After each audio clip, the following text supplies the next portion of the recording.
आपकी बात आपके साथ बदलता दौर नई शुरुआत। तो राम सारे भाई, मैं थारा भाई पिना मुदगिल और कैमरामैन रिंकू मुदगिल के साथ में स्वागत आप सबका बदलता दौर यूट्यूब चैनल और फेसबुक पेज पर।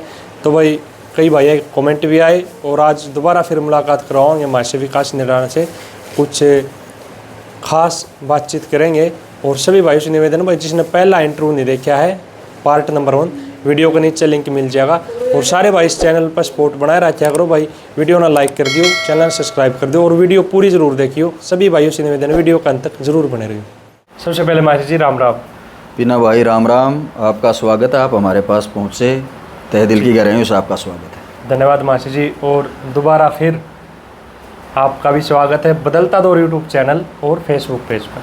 बहुत बहुत धन्यवाद है आपका और सभी बदलता दौर यूट्यूब चैनल के जो हमारे सब्सक्राइबर्स हैं, जो देखने वाले हैं, सभी का मैं धन्यवाद करता हूं। सभी का स्वागत है इस चैनल पे और आपका पुनः धन्यवाद करता हूं कि आप दूसरी बार एक साक्षात्कार के लिए मेरे पास पहुंचे। इस काबिल आपने समझा, बहुत बहुत धन्यवाद। बिल्कुल, बहुत बढ़िया। और जो भाई नए जुड़ रहे हैं जी, जैसे पहले जो इंटरव्यू आया था उस टाइम बहुत छोटा चैनल था अपना, और आज बहुत संस्कृति प्रेमी दर्शक जो अपने चैनल से जुड़ रहे हैं और जो नए जुड़े हैं, एक बार उनको और अपना परिचय बता दें। खैर वो पहले इंटरव्यू में बता भी चुके हैं हम, और पीना भाई कह रहे हैं उस वक्त चैनल छोटा था। कोई भी, मैं एक तो इस बात को दोहरा दूँ कि कोई चैनल छोटा नहीं होता।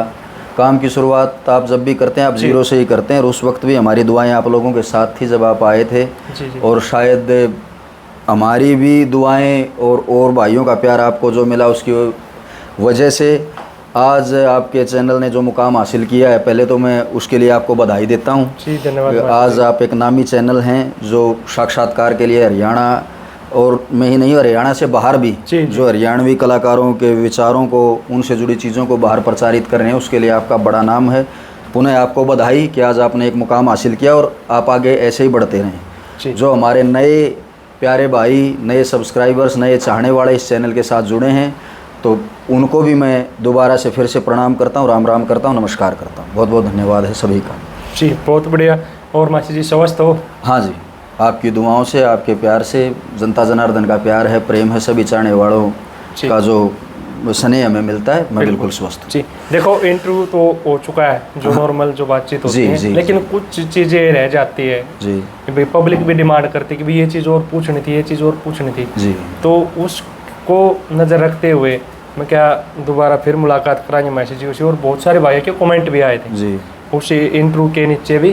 तो कुछ ऐसी चीज़ें हैं जो मैं आपसे डिस्कस करूँगा आज, जो पहले रह गई हूँ। हाँ, जो पहले रह गई हो या फिर और अब भी जो रह जाए तो फिर तिबारा भी कर लेना, कोई दिक्कत नहीं, हम आपके पास हाजिर हैं हमेशा जी।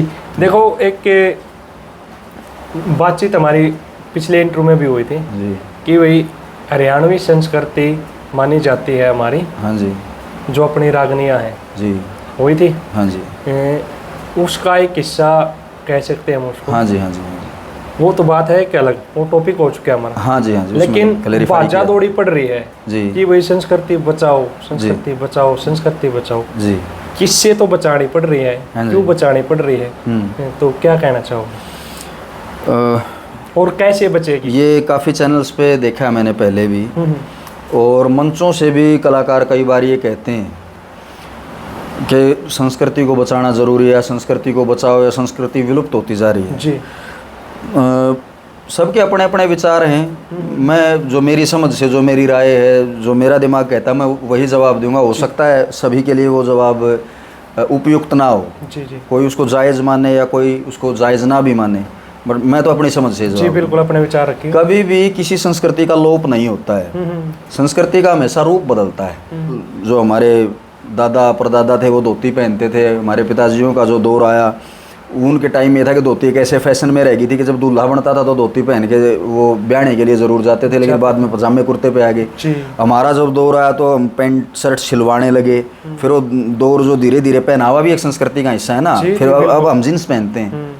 अगर हम आज की जो हमारी महिलाएं, हमारी मातृशक्ति है, हमारी माता बहनें हैं, आज अगर हम उनको हमारी दादी चाची ताई की तरह कहें कि आप दामन का इस्तेमाल करो, ओकेजनल तो वो पहन लेंगी किसी विशेष मौके पे, तो वो आज उस रूप में वो एक संस्कृति की झलक दिखा देंगी कि आज हम ब्याह शादी में, पार्टी में, विशेष किसी जगह पे हमने वो चीज़ पहनी जो हरियाणा के कल्चर में कभी रही है।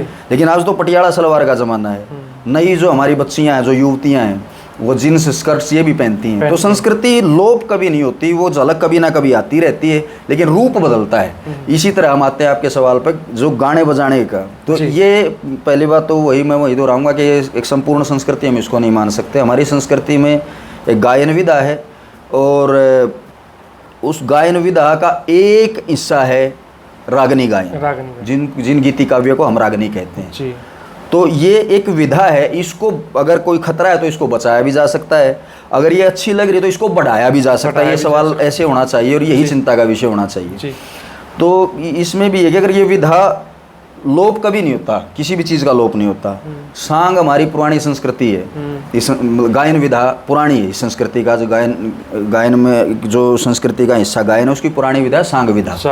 तो लोप तो उसका भी नहीं हुआ, वो चल रही है, वो शिक्षक के चल रही है, उसको सुनने वाले कम है। एक दौर ऐसा भी आ गया था कि जब जो गढ़वा बेंजू की रागनियाँ हैं, कंपटीशन रागनियाँ, ये शिक्षक के चली। अब दौर ऐसा है कि ये स्पीड से भी चल रही है, लेकिन इसके साथ साथ कुछ और विधाएं उभर रही हैं। जैसे गढ़वा बेंजू की रागनी के साथ पक्के साज का गायन आ गया। तो हम ये तो नहीं कह सकते कि ये गढ़वे बेंजू वालों का जो है काम खराब कर रहे हैं, वो अपना काम कर रहे हैं, ये अपना काम कर रहे हैं, जहाँ जिसके श्रोता उसको बुलाएंगे। तो कहीं ना कहीं ये हो सकता है कि भाई डिमांड कभी किसी की बढ़ेगी, कभी किसी की कम होगी। लोप नहीं हो सकता कभी भी किसी विधा का, उसके श्रोता रहते हैं, वो रूप बदल जाता है। वो गा तो गीति काव्य के रूप में हम राग नहीं रहे ना। अब कुछ लोग अगर ये चाहते हैं भाई हमें पक्के साज के पैटर्न पे सुनाइए, तो अगर हम उसमें सक्षम है तो हमें उस साज पे भी सुनाना चाहिए। तो इसको तो मैं कि ये मानूंगा कि जो एक पर्टिकुलर चीज़ पे जो प्रोफेशनल आर्टिस्ट हैं, कहीं ना कहीं वो ये खतरा मान रहे हैं, अगर ये कहते हैं कि इस विधा को बचाया जाना की ज़रूरत है, ये कहते हैं तो कि वो ये खतरा मान रहे हैं कि जो नए फैशन को लेके आ रहे हैं जो कलाकार, तो शायद कहीं वो उनके काम की जो तादाद है, मतलब जितना काम वो करना चाहते हैं, कहीं ना कहीं उनको इतना काम ना मिलता हो, तो फिर ये कहते हैं संस्कृति को बचाया जाना ज़रूरी है। ये लोप हो रही है, वास्तव में लोप नहीं हो रही, वो पैटर्न बदल रहा है। लोप कभी भी नहीं होता। गाना आपने रागनी है, अगर आपको कोई कहता है, हम जैसे धीरे धीरे मैंने शुरू किया है, अभी मैं सच बताऊँ आपको, जब से मैंने ड्यूट वाला काम ये ग्रुप बांधा मैडम गीता के साथ, तो तब से हमने जहाँ डिमांड हुई तो हमने पक्के साज पे भी किया है। इसको ये कहेंगे कि गीता जिस साइड से आती हैं गीता जी, तो उस तरफ ये साज चलता है, तो उस तरफ तो इतना मैं गया नहीं। जब भी गया हूँ तो मैं मटके पे ही गया हूँ। अभी नौरथा गौशाला में मैडम गीता में और मनीषा दादरी जी थे, तो उन्होंने डिमांड की थी कि जो हमारे इधर मटके को ज़्यादा लोग सुनना पसंद नहीं करते। तो मैंने तो उनको ये भी कहा था कि जी आप अगर आप किसी और को बुलाना चाहें तो उनको बुला ले, नहीं बुलाना आपको है, हमें पसंद है आपका गाना, लेकिन आप साज बदलो। तो हमने उनको उस साज पे सुना दिया और उन्होंने बहुत हमें वाहवाही भी दी, हमारी पीठ भी थपथपाई, आगे का भी कार्यक्रम उन्होंने दिया। तो लोप किसी चीज़ का नहीं होता है, ये सिर्फ ये है कि आप अपनी क्षमता को बढ़ाएं, आप कलाकार अपनी क्षमता को बढ़ाएं कि मैं उधर भी गा सकता हूँ, इधर भी गा सकता हूँ। ये कि कुल मिला के अगर मैं नहीं समेट पाया तो मेरा तो ये है कि संस्कृति को कोई खतरा नहीं है। जी, बहुत बढ़िया। अच्छा, जैसे जिक्र आया साज का, हाँ जी, अपने जो देसी साज बोला जा जी, रागनिया जिसे प्रचलित हुई है जी, वो अपना गढ़ा बेंजो का साज, इसमें कोई दो राय नहीं है, उससे प्रसिद्ध हुई है, पहचान वही है जी। सांग विधा का जो साज था, हाँ जी, उसमें ढोलक, नगाड़ा, सारंगी वगैरह वो पहले होती थी। पहले सारंगी होती थी पुराने ज़माने में, फिर सारंगी के साथ हारमोनियम आ गया था। जैसे एक तीसरा साज और है जी, जैसे मिक्स भी हो गया, उसमें वो ना तो ओरिजिनल फोक कह सकते हैं, नहीं ना देसी कह सकते हैं, मतलब आपका इशारा है इलेक्ट्रॉनिक म्यूजिक, इलेक्ट्रॉनिक जी। तो वो क्या मैटर है, मतलब क्या कहना चाहोगे यहाँ, मतलब किस साज में? कुछ सवाल यहाँ बनते हैं।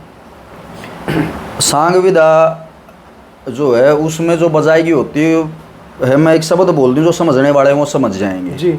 ठा दुगण बोलते हैं, जैसे ठहराव के साथ आपने उठा किया रागनी का, फिर वो बंधन जब वो लग्गी बोलते हैं उसको, अब लग्गी भी जो उस लाइन से जुड़े हुए लोग हैं वही समझ पाएंगे, और जो ये पक्के साज को कह के वो ढिंचिका पे जो गाना गा रहे हैं वो उन कलाकारों को नहीं समझ में आएगा।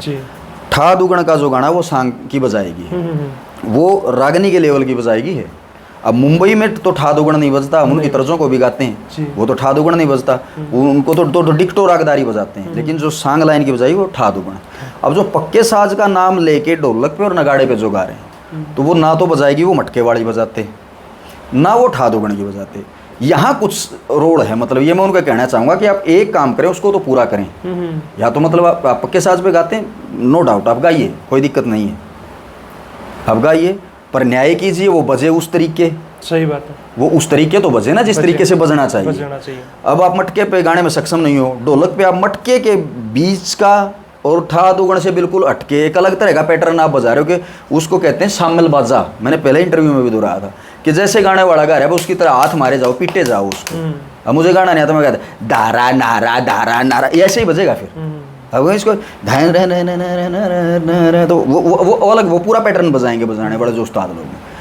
यहाँ तो मैं थोड़ा सा मुझे एतराज़ होता है कि वो पक्के का साज का और पक्की बजाएगी का नाम लगे, फिर वो बजाएगी पक्की करते नहीं है। जी जी, तो ऐसा होना नहीं चाहिए, क्योंकि देखो एक लोक संगीत अगर आप शुद्ध फोक माना, हाँ, कि भी जो आपसे जुड़े हुआ जो पुरानी विधाएं थी, हाँ, पुरानी रागनियाँ थी, जैसे जो गाई जाया करती, हाँ जी, सांग विधा के अंदर हाँ भी, जी, वो विलुप्त नहीं हो जाएंगे अगर ऐसा होता चला गया। तो जैसे पक्का साज ना तो वो ओरिजिनल फोक, ना देसी साज, हाँ जी, ये जो मिक्स वाला जो चक्कर है ना, हाँ। तो वो चीज़ विलुप्त नहीं हो जाएगी। यहाँ जो आपने पहले सवाल किया, यहाँ उस सवाल का जवाब बनता है। और ये जो हमारे भाई खतरा मान रहे हैं, इस चीज़ को खतरा तो है नहीं, लेकिन एक चीज़ को समझाया जा सकता है अगर पब्लिक उस चीज़ को समझना चाहे तो। लेकिन उसके लिए कलाकार पारंगत चाहिए, कि जो उस लेवल का पारंगत तो मैं भी नहीं हूँ। वो पारंगत कलाकार लोगों को समझाएं जो हमारे से सीनियर हैं, क्योंकि उनकी बात को हमारे से ज़्यादा सुना जाएगा। वो समझा सकते हैं उन लोगों को, वो पब्लिक को समझाएं कि जो आप सुन रहे हैं ये है किधर का नहीं। लेकिन आमतौर पे पब्लिक भी क्या होती है, जब आयोजनों में बुलाया जाता है ना, तो उनको एक एंटरटेनमेंट चाहिए, वो चाहे बातों से हो, चाहे डांस से हो, चाहे गाने से हो। इतनी तरफ बारीकी से फिर पब्लिक भी ध्यान नहीं दे रही, इसलिए वो उन लोगों का भी काम फिर गुरड़ ही रहा है। मैं कहूँगा चल तो नहीं रहा, चलना और गुरड़ने में एक फ़र्क है। चलना तो ये है कि आपको ये कर रहे हैं लोग, यू आर द बेस्ट, एक ये करें ठीक था, ठीक था और बेस्ट होने में फ़र्क है। आप बेस्ट बनिए ना, तो वो उनको समझाएं और पब्लिक उसको समझ जाए कि जो ये लोग ये आप लोगों का फद्दू बना रहे हैं, ये बजाएगी भी पूरी नहीं कर रहे, क्योंकि उनके पास उस लेवल के उस्ताद नहीं है। और उस्ताद तो वो ले आएंगे, फिर उनको उन उस्तादों के लेवल का गाना भी आना चाहिए। ऐसे बहुत लोग, मैं नाम लूँगा तो फिर मेरे से वो काली मान जाएंगे। एवन मैं ये मानूँ कि मटके पे से जाके अगर किसी कलाकार ने, अब वो भी शायद मेरे से बुरा माने, क्योंकि मैं 100% तो उनको भी नहीं मानता, लेकिन 75 से 80% अगर किसी कलाकार ने न्याय किया है सांग कला के इतर, सांग कला के अलावा पक्के साज की गायकी से, जिन्होंने रागनियों में से कदम रखा, तो वीरपाल सिंह खरकिया ने गाया। वो मेरे हिसाब से वो 70 से 80% वो न्याय करते हैं उस पक्के गायकी के साथ।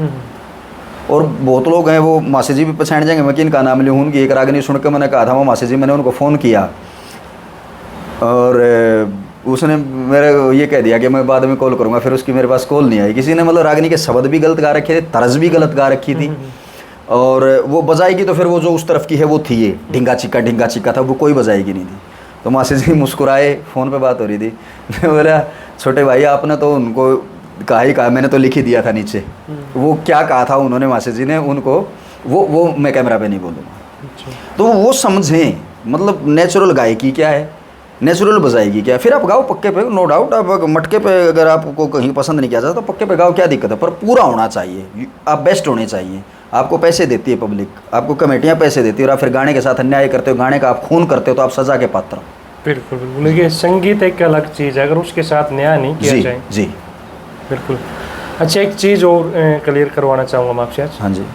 जैसे कमेटियाँ या जो भी आयोजक है, कलाकार अपनी पेमेंट लेता है उनसे, हाँ जी, लेकिन उसको वहाँ जाके प्रस्तुत क्या करना है, वो शायद कमेटियों का दबाव होता है कि भाई आज आपको ये सुनाना है, और उसके अलावा अगर कलाकार को ये छूट दी जाए कि भाई आप अपने ढंग से बेहतर क्या कर सकते हो वो पेश करो, वो कितना ठीक रहेगा?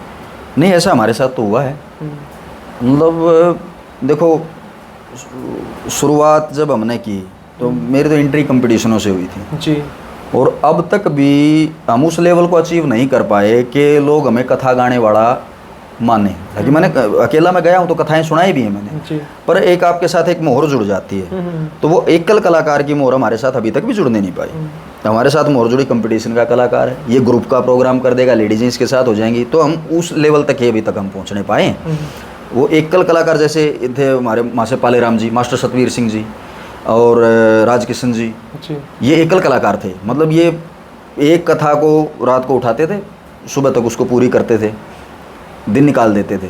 तो वो हमारी उस फहरिस्त में हम शामिल नहीं होने पाए। वो कुछ कमियां भी रह सकती हैं हमारी, बट कहीं ना कहीं जैसे अभी गढ़वाल किया था मैंने प्रोग्राम शिवरात्रि पे, भाई सुरेंद्र गढ़वालिया जी जो हमारे आशय कलाकार हैं उनके गांव में, मेरे मामा का गांव है। हाँ जी हाँ जी। तो उन्होंने मुझे पहले बोल दिया था कि मासे जी हम शिव जी का विवाह सुनेंगे। मैं बोला जी मैं शिव जी का विवाह ही सुनाऊंगा। तो पहले बोल दिया तो मुझे आसानी भी होगी, क्योंकि वो किस्सा मैंने पहले भी गा रखा था। और दूसरा क्या है कि किस्सों से वास्ता कम पड़ता है, तो मेरे पास समय था, मैंने उसको घर फेर लिया, तो वो फिर वो कंठस्थ हो गया, उसकी बेहतर प्रस्तुति हुई। कई जगह बता भी देते हैं लोग, कई जगह ऑन स्पॉट डिमांड होती है, ऑन स्पॉट में वो तो पूरी कर दी जाती हैं जो हमें याद होता है। अब जो मुझे याद ही नहीं तो फिर तो मैं कैसे सुनाऊंगा। अब ये अपना अपना माहौल है पब्लिक का, इस पे तो मतलब कोई आर्ग्यू कोई तर्क तो नहीं दिया जा सकता। जैसा माहौल है, हम कलाकार हैं, we are the professional and paid artist. तो हम जब पेड आर्टिस्ट हैं तो जितना हम उनकी डिमांड को पूरी कर पाएँ, पहले अगर नहीं बता रखा तो वो की जाती हैं, बाकी तो वो नहीं है तो फिर मना करना पड़ता है। लेकिन आयोजक हमारे से ये चाहते हैं कि आपका प्रोग्राम सफल हो। हम किसी भी तरीके से, चाहे बात करके, चाहे नाच कूद के, जो खुशियाँ बांटने वाले लोग हैं हम, तो उनके प्रोग्राम को सफल करके आना हमारा धर्म भी बनता है, फर्ज भी बनता है। वो हम किसी भी तरीके करें तो उस स्टेज को सफल हम करके आते हैं, वो तरीका चाहे कुछ भी। बट आपने कहा कि आसान हो जाता है, ये सही है कि अगर पहले बता दें कि जी हम ये सुनना चाहते हैं, फिर कलाकार के लिए आसान हो जाता है और वो उनको अच्छे तरीके से सुनाता है। ये जो दूसरा इसी में आपने सवाल किया था कि आपको पहले ये बता दें कि आप अपनी मर्जी से सुनाओ। ये एक बार ये मैं महेंद्रगढ़ की साइड था, मेरे मित्र थे, वो उन्होंने मुझे बुलाया था, तो मना तो किसी को कर नहीं सकते, भाई साहब ये सुनाइए, ये सुनाइए, वो सुनाइए। मैं हाँ भरता रहा। अब उनके जा रहे हैं तो हम उनको नाराज़ तो कर नहीं सकते। मैं बोला भाई साहब जो मुझे याद होगा आप कहोगे मैं ज़रूर सुनाऊँगा। एक फौजी साहब थे वहाँ, रिटायर्ड, आर्मी से रिटायर्ड थे, एज कैप्टन के रैंक से। तो उन्होंने मुझे कहा कि भाई फोर्स मत करो विकास को, बेटे, वो बुजुर्ग थे, रिटायर्ड थे, बेटे आपको जो बेहतर लगे, जिसको आप बेस्ट सुना पाओ, हमें वो सुनाओ, हमें आपकी प्रस्तुति बेस्ट चाहिए। तो वो मेरे लिए एक बहुत बड़ा कॉम्प्लीमेंट था उनका। तो मैंने शुरुआत अपने दिमाग से की। फिर जब थ्रू द हाफ नाइट, मतलब आधी रात जब प्रोग्राम हुआ, तो फिर मैंने उनको बोल भी दिया जी कि देखो मैंने एक कथा छेड़ रखी है, अगर आपका मन भर गया हो इससे तो मुझे बता देना, आप नाराज़ नहीं होना। जो फरमाइशें रखी गई थी, जितना उनमें से मुझे याद है मैं वो भी कोशिश करूँगा। लेकिन उन्होंने फिर मुझे बीच में टोका नहीं, बेटे हमें मज़ा आ रहा है, आप ये कथा पूरी करो। पूरी रात उन्होंने वो कथा सुनी। हाँ, वही मैं पूछना चाह रहा था, जैसे कलाकार को छूट दी जाए कि भाई आप बेस्ट क्या सुना सकते हो, उसमें कलाकार को आसान, बेहतर तो यही है। हाँ, बेहतर तो यही है कि लोग ये कहेंगे जो आप हमें अच्छा सुना सकते हो वो सुनाओ। फिर कहीं ना कहीं कोई फिर कलाकार को इतना अड़ियल भी नहीं होना चाहिए। अगर वो कुछ और आपसे सुनना चाहते हैं, अड़ियल नहीं होना चाहिए। मैं सुना सकता हूँ, अगर दूसरी चीज़ उनको हो सकता है कि मैं मेरी बेस्ट से थोड़ा 19 सुनाऊँ, लेकिन अगर मैं मेरा बेस्ट सुना रहा हूँ उनको वो पसंद नहीं आ रहा तो उनके लिए वो 0 है। और मैं जो उनकी पसंद का उनको सुना रहा हूँ, मैं हालांकि मैं उसके साथ 100% न्याय नहीं कर पा रहा, लेकिन उनकी पसंद का सुना रहा हूँ, तो मेरे 100% वाले से उनको वो 19 गाना है ना, वो 200% लगेगा, तो उनकी भी मान लेनी चाहिए। ये तो रला मिला तालमेल है। जैसे किसी भी कलाकार के जी, जैसे कुछ इतना क्वालिफाइड होना चाहिए कि वो इतना सुरीला भी है, उसको इतनी याददाश्त भी है, उसको भाई पार्टी के साथ इतने साल भी हो गए, भाई कितना टाइम उसको गाते हुए हो गया, मतलब एक्सपीरियंस और क्वालिटी क्या क्या होनी चाहिए?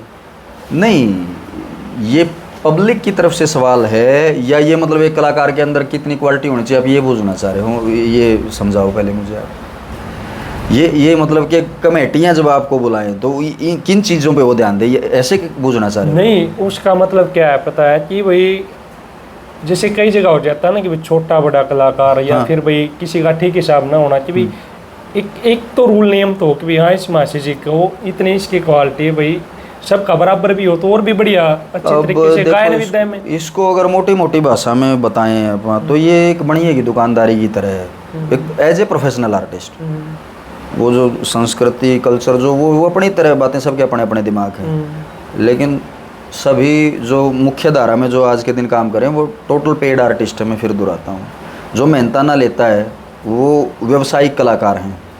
तो फिर ये अपनी अपनी दुकानदारी है। अब किसी को बहुत ज़्यादा काम याद है, हमारे से बहुत काफ़ी सीनियर कलाकार हैं जी जी। जिनको याददाश्त हमारे से ज़्यादा है, हमारे से मतलब 100 गुना। मैं अगर एक रागनी गाता हूँ तो उसको 100 रागनियाँ याद है, ऐसे वेल क्वालिफाइड याददाश्त में।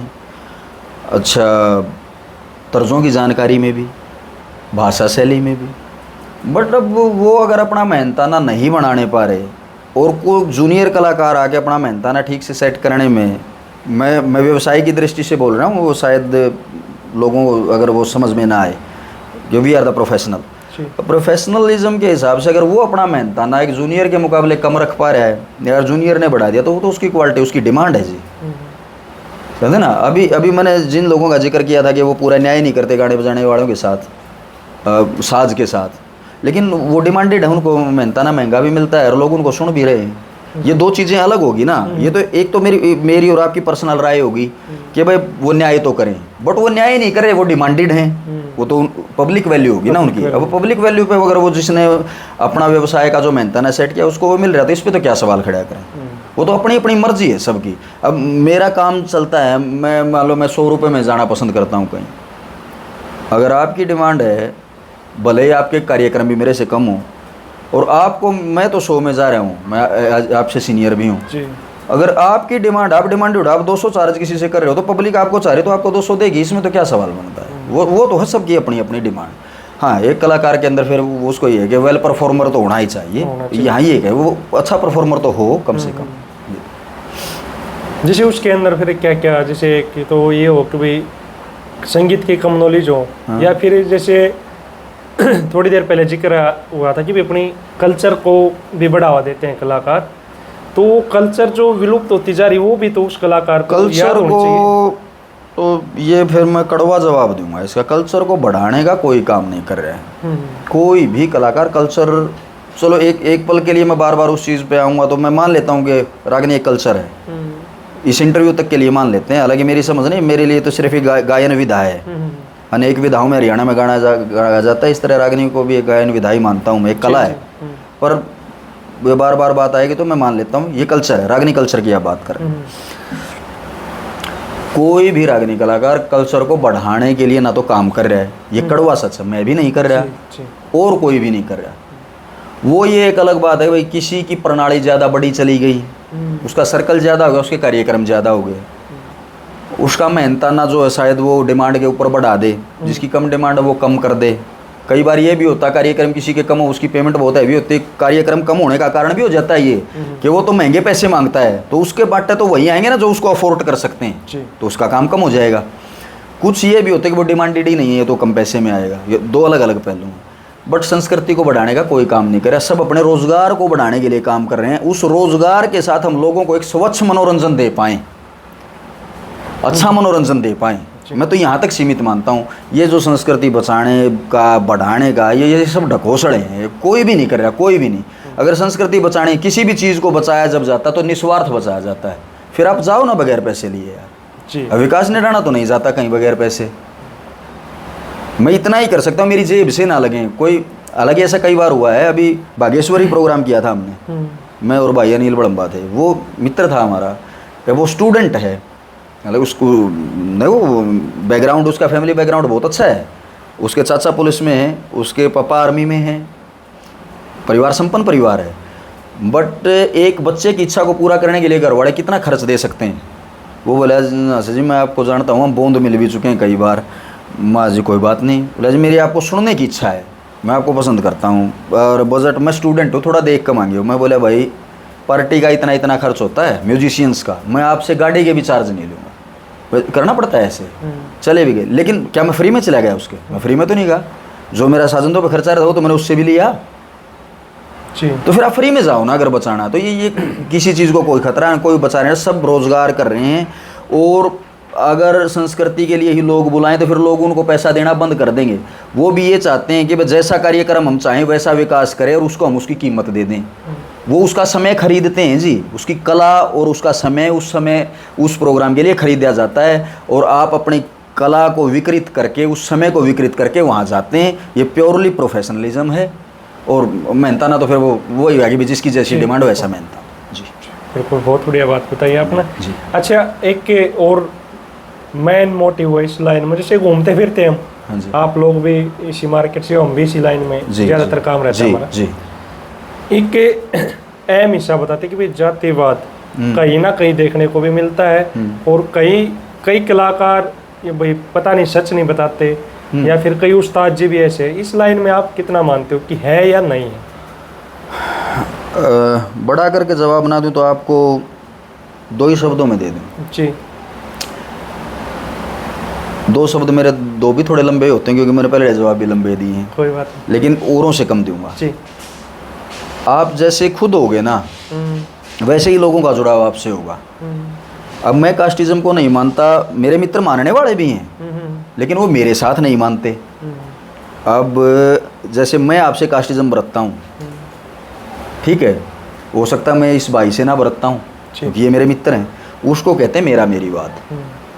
अब आपका कास्टिज्म है या नहीं, लेकिन मैं इसका आधा जवाब पहले दे चुका हूँ कि जैसे आप हो वैसे आपके साथ लोग जुड़े रहेंगे और वही आपका साथ निभाते हैं। मेरी ज़िंदगी में एक ऐसा दौर आ चुका है कि आज विकास निराणा जिंदा नहीं होता। मेरा जन्म राशि परिवार में है, आज तक मैं जिंदा रखा हूँ तो मेरे 36 बरादरी के मित्रों ने रखा हूँ मैं। मेरे हालात ऐसे हो गए थे, आज भी मेरे दोस्त मेरा साथ दे रहे हैं। तो क्या उनसे जाति देख के मेरी दोस्ती थी? क्या उनकी दोस्ती मेरे से जाति देख के थी? है, कुछ पॉइंट के ऊपर जातिवाद उभर के आता है, वहाँ तक जातिवाद है। जैसे कि मेन प्राइज लेना देना, जीत हार का फैसला करना, वहाँ तक आता है। लेकिन आपको प्रोग्राम में जब बुलाया जाता है तो फिर वहाँ जातिवाद कैसे है? वो तो आपके एज ए कलाकार बुला रहे हैं। भले मुझे बुला लिया किसी अदर कम्युनिटी के आयोजकों ने, तो बुलाया तो मैं एज ए कलाकार हूँ। अगर वो जातिवाद करते तो फिर मुझे वो साई ही नहीं देते। जब फैसले की घड़ी आती है तो वहाँ जातिवाद होता है। हर एक ऐसा भी हुआ है कि किसी समुदाय विशेष ने मुझे बोला वो मेरे ही होके रह गए। ऐसा भी होता है कि वो बुलाने तक मेरे थे, बाद में भी मेरे हैं मित्र मतलब, लेकिन उस फैसले की घड़ी पे वो पलटी मार गए। इतने लेवल तक का जातिवाद तो दिखता है। बट ये नहीं है कि अगर ऐसा जातिवाद हो तो फिर विकास निराणा को दूसरा समुदाय क्यों बुलाएगा, या मेरा समुदाय दूसरे कलाकार को क्यों बुलाएगा? बुलाने तक जातिवाद नहीं होता है, जातिवाद फैसले पे होता है। ये इतना तो है जी। आपने फेस करना पे कभी? बहुत ज़्यादा नहीं, कभी कभार, बहुत ज़्यादा नहीं।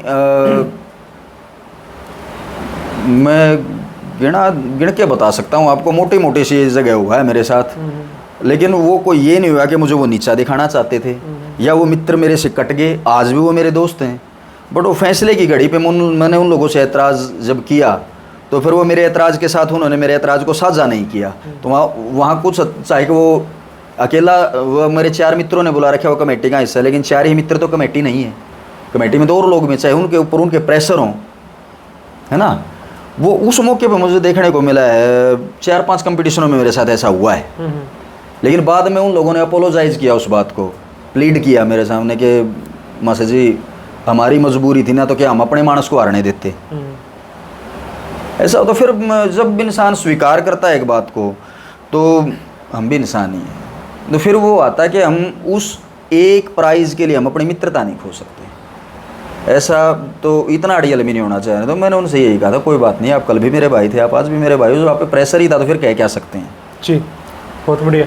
और एक चीज़ और आपसे पूछना चाहूँगा, जैसे बात चलती आ ही रही है, बात एक कमेटी हो गई। हाँ जी। जैसे बहुत सारी कमेटी आपने हरियाणा के अंदर, हाँ जी, जो बहुत अच्छे अच्छे संस्कृति प्रेमी और बहुत अच्छे अच्छे सालाना प्रोग्राम भी करवाते हैं, छठे महीने भी करवाते हैं। हाँ जी, हाँ जी। एक कमेटी का भी कुछ रूल नियम होना चाहिए।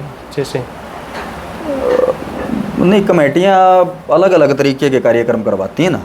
कुछ कमेटियाँ ये जो प्रतियोगिता करवाती हैं, कंपटीशन, उन कमेटियों में तो नियम होना चाहिए। जैसे सिरसा जाटी जब मैं बिल्कुल फर्स्ट एवर पहली बार जब मैं गया तो उनकी नियमावली सेट थी जी। उस तरीके के अगर नियम बने तो बेहतर है। क्या क्या नियम थे? उन्होंने नियम बनाया था राउंड की रागनियाँ, उन्होंने 22 पता नहीं 23 रागनियाँ, मतलब 20 के हेरफेर में थी, वो 25 भी हो सकती हैं, वो 19 भी हो सकती हैं, अब मुझे क्लियर तो याद नहीं। अबाउट 20 और 25 रागनियाँ उन्होंने सेलेक्ट कर दी थी। कि जी राउंड हम इन ही रागनियों में से सुनेंगे, और किसी कलाकार को ऐतराज इसलिए नहीं हो सकता क्योंकि वो प्रचलित रागनियाँ थी सारी। अब इसमें जातिवाद नहीं कह सकते क्योंकि उसमें ज़्यादा क्या मतलब सारी ही रागनियाँ दादा लक्ष्मीचंद की थी, क्योंकि वो उनका क्षेत्र है। अगर वो अपने कवि की रागनियों की डिमांड करते तो ये जातिवाद नहीं हो सकता। मैं क्लियर करता चलूँगा। उनका बहुत अच्छा नियम था कि जी ये 25 रागनियाँ हैं, ये 25 की 25 आपको याद होनी चाहिए, इनमें से कुछ भी आपसे सुना जा सकता है। और एक कलाकार उसमें सुरेंद्र भाई थे हमारे साथ, सुरेंद्र शर्मा जी की गणाऊ, उनके साथ ऐसा हुआ था कि आमतौर पे कलाकार क्या करता है कि वो मोटी मोटी सी रागनियाँ दोहरा लेता है। जैसे मुझे ये पता है कि पीना भाई इन रागनियों को अच्छे से गाते, तो मुझे पता है कि पीना तो इनमें से उठाएगा अगर मैं 25 याद नहीं कर पाता तो। और फलाना भाई इस किस्से को अच्छा गाता तो रागनियों को यहाँ से उठाएगा। मेरा टेस्ट ये है तो मेरा टेस्ट दूसरा गाएगा नहीं, तो फिर मैं सिलेक्टेड रागनी को सिलेक्ट कर लूँगा, मैं 5 से याद कर लूँगा, यार यही मेरे बाटा आ जाएंगी। कई बार ऐसा होता है। तो उनका नियम तो स्ट्रॉन्ग था अपनी जगह, ऐसा नियम होना चाहिए। बट जब उन्होंने 25 रागनियाँ दे दी, तो कलाकार का फ़र्ज अगर उसने उस मुकाबले को जीतना तो वो 25 की 25 ही याद करनी चाहिए। क्या वो सुरेंद्र भाई के साथ ऐसा हुआ था कि उनकी रागनी कट गई, जो वो गाना चाहते थे वो कोई और गा गया, तो पूरी उन्होंने याद उनमें से फेर नहीं रखी थी। उस समय हुआ था उनके साथ ऐसा। तो वो बहुत अच्छा नियम था। राउंड उन्हीं में से सिलेक्ट हुए। अब वो पॉइंट काट देते थे अगर वो रागनी नहीं गाई। ऐसे कटने चाहिए ना कि भाई हमने तो पहले दे दिया था आपको, पहले से भी आप तैयारी नहीं कर पा रहे। रंग काट में उन्होंने कोई कंडीशन नहीं लगाई थी उस टाइम। उन्होंने सिर्फ एक कंडीशन लगाई थी कि कवि होने चाहिए दादा लक्ष्मीचंद, दादा मांगेराम, मेहर सिंह, मुंशीराम जांडली, चौधरी मेहर सिंह का मैं नाम ले चुका, जो हमारे पुराने प्रचलन के सांगी सत्र के जो कवि रहे हैं, भजनी नहीं होने चाहिए। जबकि उन्होंने 2 भजनी रहे, क्योंकि चौधरी मेहर सिंह सांगी नहीं रहे, दादा मुंशीराम जांडली सांगी नहीं रहे, वो भजनी थे, वो एकल कलाकार। पर प्रचलन में थे, उन्होंने उनका दे रखा था कि इनकी रागनियों में से आप कुछ भी तरज गाओ, प्रतियोगिता इसका नाम है। उस टाइम उनका नियम हमें बहुत अच्छा लगा था। 2 साल उन्होंने वो कंपटीशन शुरू में करवाया, लॉकडाउन से पहले। दोनों बार यही नियम था। एक बार फर्स्ट प्राइज़ हमारे चाचा जितेंद्र पडानिया को दिया गया था, जब बाइक थी वहाँ शायद स्प्लेंडर पैशन प्लस बाइक रखी थी उन्होंने। और दूसरी बार एक ट्रॉफ़ी थी, अच्छी शील्ड थी, वो भाई अमित मलिक को दी गई थी। और पहले वाले कंपटीशन में सुरेंद्र शर्मा और हम सेमीफाइनल में आउट हुए थे। दूसरी बार भी हम और गिल्लू शर्मा हम सेमीफाइनल से निकल गए थे। वो कारण चाहे कुछ भी रहे, मैं कास्टिज्म नहीं मानता उस चीज़ को, ना वो कास्टिज्म था। उनकी अपनी नियमावली के ऊपर शायद हम खरे नहीं उतर पाए। नियमावली पे अगर कोई फैसला लेती है तो वो बहुत अच्छा भी लगता है, हमें भी अच्छा लगा कि शायद हम उस नियम पे खरे नहीं उतर पाए। बट वो जो आप पूछ रहे थे वो भी मेरे साथ हुआ। वो कभी आप आगे पूछोगे तो मैं बता दूंगा आपको, बगैर किसी नियम के ही बाहर निकाल देंगे। उसी के लिए मेरे पास फिर वो मेरे साथी ने अपोलोजाइज करने के लिए फ़ोन भी किया था कि हमारे से गलती हुई है। नियम होने चाहिए। और अब जो धार्मिक कमेटियां जो करवाती हैं, एक सवाल आधा ही क्लियर हुआ आपका, जो धार्मिक कमेटियां हैं, जैसे मंदिर शिवालय पे आपको बुलाया जाता है, वो कंपटीशन नहीं करवाते, उनका क्या नियम है? वो वहाँ हमारे को बुलाया जाता है उस समय को भरने के लिए, तब तक लोगों को रोकने के लिए वहाँ कोई नियम नहीं होता। आप रागनियाँ सुनाओ, अच्छी रागनियाँ सुनाओ, तो वहाँ तो क्या नियम चलेगा? नियम होना चाहिए प्रतियोगिता में, वहाँ पक्का नियम होना चाहिए। और जो उस नियम को फॉलो ना करे कलाकार आउट, फिर अच्छा भी लगता, चाहे उसमें हमें क्यों ना हो बाहर निकलने वाले। ये है जी। एक और बात, जैसे हर कलाकार अपनी लाइफ ज़्यादातर संगीत में गुजारता है। हाँ। अपने रागनी जो उस्ताद जी भी आ गए, मासी जी भी आ गए। हाँ। एक समय ऐसा होता है कि भी उम्र का पड़ाव ऐसा आता है कि भी वो धीरे धीरे इस चीज़ से फिर बाहर भी हो जाता है, क्योंकि ताउम्र एक साथ तो नहीं रहता ना। उसके बाद जैसे ना कोई ऐसा काम करने योग्य उसका शरीर रहता, तो वो सोचता है कि भाई या फिर गवर्नमेंट को ऐसा प्रावधान करे कि भाई उसने अपनी लाइफ बिताई है संगीत में, अपनी संस्कृति लगा लो, जो भी बोला जाओ है, तो कुछ प्रावधान होना चाहिए गवर्नमेंट की तरफ से। हो जाए तो बेहतर है, बट अभी ऐसा कुछ है नहीं, तो फिर क्या कहें। ये तो राजनीतिक मुद्दा है और एक कलाकार के सर्वाइवल का, उसके जीवित रहने का मुद्दा है। तो इसके ऊपर सरकार को सोचना तो चाहिए। अब उन्हें नहीं सोच रही तो कलाकार ऐसे में लगते नहीं कि कोई आंदोलन करेंगे। डिमांड्स लेटर से जाती हैं। ऐसा हुआ भी है, अभी नोरथा गौशाला में जब कार्यक्रम था, पवार साहब आए हुए थे, तो मैंने तो वहाँ रखा भी था कि जी हमने, जैसे मैं 2012 में शुरुआत ऑन स्टेज कर चुका हूँ, से शौक मुझे 2005 में लगा था, मैं स्टेज पे 12 में आ चुका था। तो मैंने भी ये कहा जी कि मैंने 12-13 साल तो हमने भी लगे न हो गए। तो हमारे महकमे को जो है सरकार कहीं भी काउंट नहीं कर रही, तो थोड़ा सा ध्यान आप कलाकारों की तरफ भी दो। जब तक हमारा सांस चल रहा है तो हम इस काम को करेंगे, बुढ़ापे में हम क्या करेंगे। अगर आप ये मानते हो हम संस्कृति कर्मी हैं, हम एक कलाकर्मी हैं, एक विधाकर्मी हैं, तो हमारी तरफ ध्यान दिया जाना चाहिए। तो वो आश्वासन दे के चले गए थे, आमतौर पे आश्वासन से ही मिलते हैं। वो राजनीतिक मुद्दा है, सरकार का मुद्दा है। अभी एक स्कीम आई भी है शायद, वो कल किसी ने मेरे व्हाट्सएप भेजी थी कि 60 साल से ऊपर के कलाकार जो अभ्यास नहीं कर पा रहे, अपने काम को रेगुलर नहीं रख पा रहे, उनको 7,000 से लेकर 10,000 रुपये तक का, वो कुछ टर्म्स कंडीशन होंगी 7 में और 10 में, वो मानदेय दिया जाएगा, मासिक मानदेय होगा वो। लेकिन उसमें कोई ना कोई पेंच ऐसा अड़ा दिया जाएगा। अब जो 60 के अबाउट जो कलाकार हैं उसमें एक पेंच है कि प्रेस कटिंग देनी पड़ेगी आपको, वीडियो कटिंग देनी पड़ेगी आपको। अब जब इस समय मेरे पिताजी गाते थे, उस टाइम तो सोशल मीडिया सक्रिय ही नहीं था, तो उनकी फुटेज कहाँ मिलेंगे आपको? और जिनकी फुटेज मिलेगी वो 60 साल के कहाँ मिलेंगे आपको? एक पेंच तो है ना जी।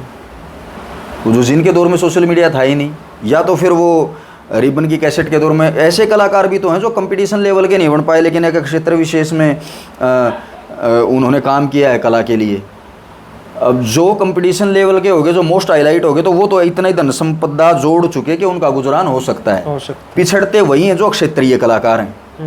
अब ज़रूरत तो उन क्षेत्रीय कलाकारों के लिए जिन्होंने मेहनत की, एक मुकाम पे चले, वो भले ही ना जा पाए हो, बट सर्वाइवल का मुद्दा तो उनका है।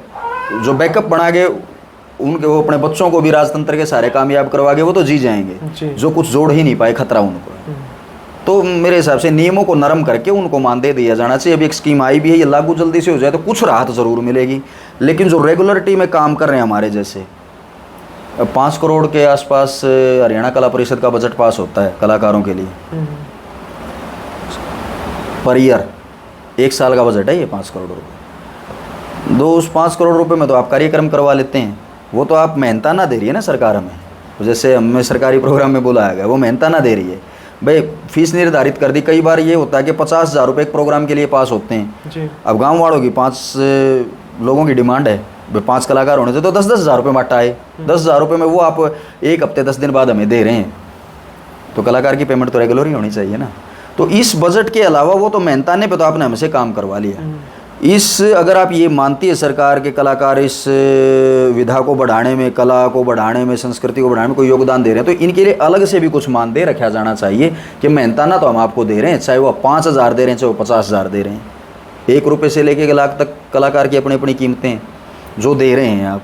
उसके अलावा इनकी मदद के लिए कोई ना कोई कदम जो रेगुलर काम करें उनके लिए भी सरकार उठाए, ऐसी सोच है हमारी, गुजारिश भी है सरकार से, अगर हो जाए तो बेहतर है जी।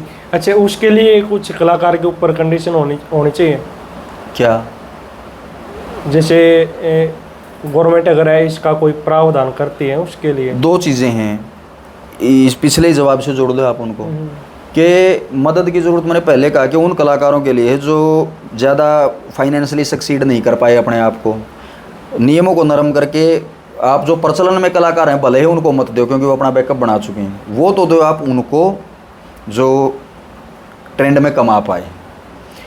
अब ये आता है कि अगर रेगुलर काम करने वाले कलाकारों को हम भी कुछ मानदेय देंगे, मैं सरकार का भी फेवर कर रहा हूँ कि टैक्स से सरकार को आमदनी होती है। अब टैक्स पेइंग हिस्सा तो ऊपर वाला है, कलाकार टैक्स पेइंग में भी नहीं आता, और अपना मेहनताना, कुछ कलाकार अच्छा मेहनताना भी चार्ज करते हैं, कुछ एज यूजुअल नॉर्मल सा भी करते हैं। टैक्स से सरकार को आमदनी हो सकता है इतना बजट ना हो। वैसे तो कलाकार अगर आप छांटोगे हरियाणा में, अब तो घर घर कलाकार हो रहे हैं जी सोशल मीडिया के दौर में। उसी चीज को उसके लिए कुछ मापदंड तय किए जा सकते हैं कि उसकी पॉपुलैरिटी लेवल कितना होना चाहिए जिनको हम दें। वो पॉपुलैरिटी लेवल आप सेट कर लो, कुछ भाइयों को तो मिले, भले ही उस पॉपुलैरिटी लेवल पे विकास निडाना ना पहुंच पाए, उस मापदंडों पे ना पहुंच पाए, पीना तो पहुंचेगा जी। सही बात। तो वो पॉपुलैरिटी लेवल सेट कर दो आप, क्योंकि आज सोशल मीडिया के दौर में तो आपके पास एक ही मापदंड है कि मुख्य धारा के कलाकारों को अगर आकलन करना है 10, 20, 50 जो उठाने हैं, तो एरिया वाइज पूरे हरियाणा और जहाँ तक रागनी को सुना जाए वहाँ तक उसका पॉपुलैरिटी लेवल देखो, आप TRP देखो, वो मापदंड तय करके दे दो, उनको तो दे दो। ये बहुत बढ़िया।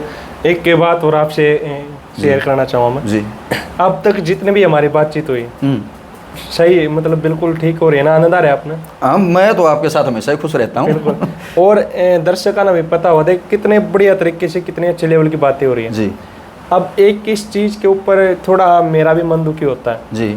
इतनी बढ़िया बढ़िया बात कर रहे हो और इतना आनंद आ रहा है, लेकिन कलाकारों को आपस में एक दूसरे का क्या सहयोग करना चाहिए? उनके भी तो कुछ ऐसा होना चाहिए कि भाई अगर सही सभी आपस में सहयोग हो, जैसे मार्केट में सुनते हैं प्रोग्राम कटवा दिए। देखो, मैंने ना तो चाह के कभी ऐसा किया, ना अनचाहे में कभी ऐसा किया। मैंने सिर्फ अपना काम किया। लेकिन मैं खुद स्वीकार करता हूँ, सोशल मीडिया पे मेरे भाई एक इल्ज़ाम गाहे बहाए लगता ही आया है और मैं उस इल्ज़ाम को सिरे से खारिज करता हूँ। मैंने कभी ऐसा मन से नहीं किया, मैंने सिर्फ अपना काम किया।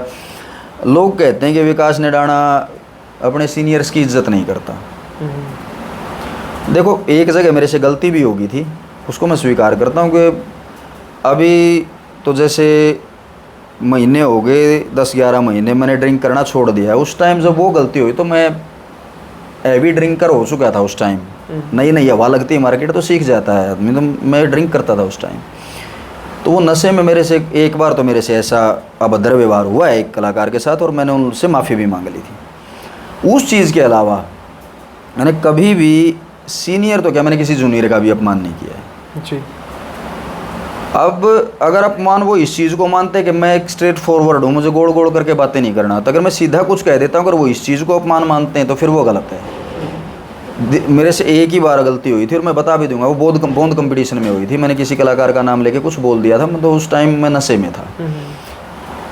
और ये भी झूठ है, लोग ये कहते हैं क्योंकि मैंने इतनी शराब पी। भाई साहब, मैं आपको अपनी कैपेसिटी बता दूं तो सुनने वाले असर मानेंगे। इंग्लिश का 1.5 बोतल पी जाया करता मैं अकेला। वो अकेले बैठ के कभी नहीं पी, मतलब साथियों में जो मेरे बांटा हो तो 1.5 बोतल तक की मेरी अकेले कैपेसिटी। 18 पैक बनते हैं 1.5 बोतल में, मैं आपको काउंट करके बता दूंगा। वहाँ तक मैं पहुँच गया था। अब 10 महीने से ऊपर हो गए, मैंने छुआ तक नहीं है, छोड़ दिया था। वो किसी आप जैसे भाई ने समझाया। तो ये कह देते कि नशे में मुझे होश नहीं था, ये गलत है। मुझे उस वक्त होश था जब मैंने कहा, लेकिन नशा आपके टेम्पर के कंट्रोल को खो देता है, जो आपकी उत्तेजना है उसके कंट्रोल को खो देता है। होश था मुझे, मैं क्या बोल रहा हूँ, बस मैं उस टाइम आपको वो अल्कोहल का जो असर था नशे में मैं रोक नहीं पाया अपने आप को, तो मैंने कह दिया था। उस चीज़ के अलावा मैंने किसी का अपमान नहीं किया। ये यहाँ मैंने अपना स्पष्टीकरण दिया। अब मैं आपके सवाल का जवाब दूंगा। जी बिल्कुल। कोई कलाकार किसी के लिए कुछ नहीं करता। वो इतना हो सकता है, मेरा कोई प्यारा कलाकार, कोई मेरा हाथ का प्रोग्राम है तो मैंने उसको दिलवा दिया, किसी के भाई का हाथ का तो उसने मुझे दिलवा दिया। इससे ज़्यादा तो सहयोग नहीं कर पाता कोई भी। ये करते रहें, ठीक है। इसके अलावा मैं तो यही मानता हूँ, मैंने रिस्पेक्ट वाला एक मुद्दा उठाया ना कि जो मेरे पे आरोप लगता है, क्योंकि मैंने कभी किसी के साथ डिसरिस्पेक्टेड बिहेवियर नहीं किया है, वो इल्ज़ाम झूठा है। तो मैं यही कहता हूँ कि सभी एक दूसरे की इज्जत करें, कम से कम इतना तो हम कर ही सकते हैं। ये एक टुक आपके सवाल का जवाब है कि हम इज्जत करें एक दूसरे की, सहयोग बढ़ पाए। अब मेरी ताकत ही नहीं है आपका सहयोग करने की, तो मैं क्या सहयोग करूँगा? तो मैं आपकी इज्जत तो मैं कर ही सकता हूँ कम से कम। ये आपके सवाल का जवाब। नहीं, एक चीज़ और मैंने आपके सवाल का जवाब दिया अपने आप को डिफेंड करते हुए, क्योंकि मैं अगर ये सीधा शब्द बोलता कि सब एक दूसरे की इज्जत करें तो वो कमेंट वो लिखते कि ये खुद ही नहीं करता किसी की। हाँ, सही बात है जी। अच्छा, एक चीज़ और, जैसे अगर सभी कलाकार हाँ जैसे भाई मीटिंग करें, हाँ जी, भाई अपने रागनियों के लिए या फिर जो कवि दब रहे हैं उनके लिए कुछ ना कुछ करें, या फिर कल्चर लगा लो अपनी गायन विद्या के लिए कुछ ना कुछ नया लेके आए। अच्छा, एक इसके अंदर एक चीज़ और ऐड करूँगा मैं, जो आज के दौर के कवि हैं उनके विषय में भी कुछ सोचे कि भाई जो आज का वर्तमान लिख रहे हैं उनको भी तो गाना चाहिए। हाँ, क्यों नहीं गाया जाना चाहिए। और कुछ लोग गाते भी हैं, क्षेत्र विशेष में सुना भी जाता है। जैसे मैं नोएडा गया था अभी पीछे, बाबा धर्मगिरी जी, गुरुजी प्रणाम करता हूँ आपको, आपका नाम सीधा लिया गया मुझसे, उनका बहुत सहयोग रहा है हमारे ऊपर। वो पहले संगीतकार थे, बहुत पढ़े लिखे भी हैं, फिर उन्होंने बाणा ले लिया था। बाबा धर्मगिरी जी बदौड़ी जड्डा गांव के हैं, वो उनका एक डेरा ननेड़ा भी है जी। अब पिछली बार उन्होंने मेरे को सेकंड प्राइज़ भी दिया था। उन्होंने नोएडा बुलाया था। अब नोएडा की तरफ जो कल्चर है वहाँ पे हम जो गीति काव्य गाते हैं इन रागनियों को नहीं समझा जाता। वहाँ जाके मुझे पता चला, जो वो गा रहे थे बाबा जी ने मुझे बताया कि बेटा ये होली है। मैं कहा तो होली का तो ये सीज़न ही नहीं है, मतलब दिसंबर जनवरी में हम आपके पास है तो होली का तो सीज़न नहीं है। बोला नहीं, ओड़ी का मतलब ओड़ी के सीजन को गाना नहीं, इस गायन को ओड़ी विधा कहते हैं। तो उस तरफ वो ओड़ी विधा चलती है, जो ये मेरठ नोएडा वाला जो हिस्सा आ गया यूपी का, उत्तर प्रदेश का। तो वहाँ जो देखा मैंने, अब मैं वो कह रहा हूँ साज वालों को जोड़ रहा हूँ, क्योंकि वो उस तरफ का ही साज हमारे से मैच नहीं करता। मैं सवाल से थोड़ा सा हट गया, क्या था सवाल आपका? ये जैसे सभी कलाकार मीटिंग करें तो नहीं, मीटिंग में क्या फैसला लें, एक बार दोहराइयो। जैसे हमारी जो पुरानी रागनियाँ, हाँ सुनो, वहाँ वो नई रागनियों को, वो रागनियाँ और कथाएं अपने सारे नए गाते हैं। उन्होंने देखा वो रानी झांसी का, आपने सांगों में कोई किस्सा देखा है? वो झांसी रानी का किस्सा गा रहे हैं। हालांकि पैटर्न वो आ गया कि जिसको हमारे इधर पसंद नहीं किया जाता, बजाएगी, मैं फिर दोहरा देता कि उनकी बजाएगी पक्की नहीं है, उनकी गायकी पक्की नहीं है, बट हर एक रागनी नई, हर एक किस्सा नया, हर एक कवि नया, वो ले रहे हैं ना नई चीज़ों को। अगर वो थोड़ा हरियाणा की बजाएगी, हरियाणवी रागनी की बजाएगी और वो पक्की कर लें, तो वो माहौल मैंने वहाँ देखा था। एक वो चीज़ के जो न्याय नहीं कर पा रही प्योर पैटर्न के साथ, लेकिन वो चीज़ों के साथ न्याय कर रहे हैं। अब आते हैं हमारे वाले सेक्टर पे, गढ़वा बेंजू, और जो गढ़वा बेंजू से थोड़ा सा जुड़ा है पक्का साज, उनकी बजाएगी से और जो बजाएगी आएगी, सांग की बेहतर बजाएगी के और गढ़वे के जो बीच में जो बज रही है जी।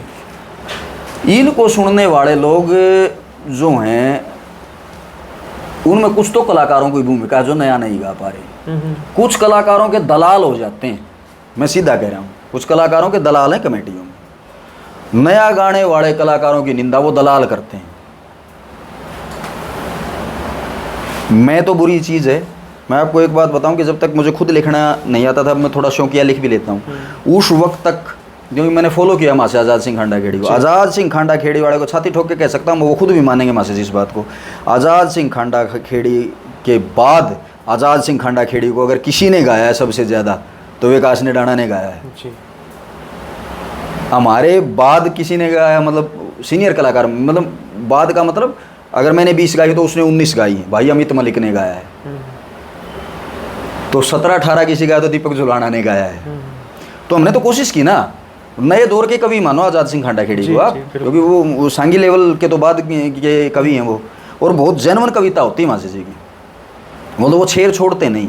लेकिन एक कंपटीशन में मुझे बुलाया गया तो मेरे बैरिकेडेशन लगा दी गई कि भाई बुला तो रंग काट के ले, पर खंडे वाले की रागनी नहीं गाऊंगा। मेरा उनको सीधा सा एक ही जवाब था, भाई क्यों ना गाऊँ, वो कवि नहीं है क्या?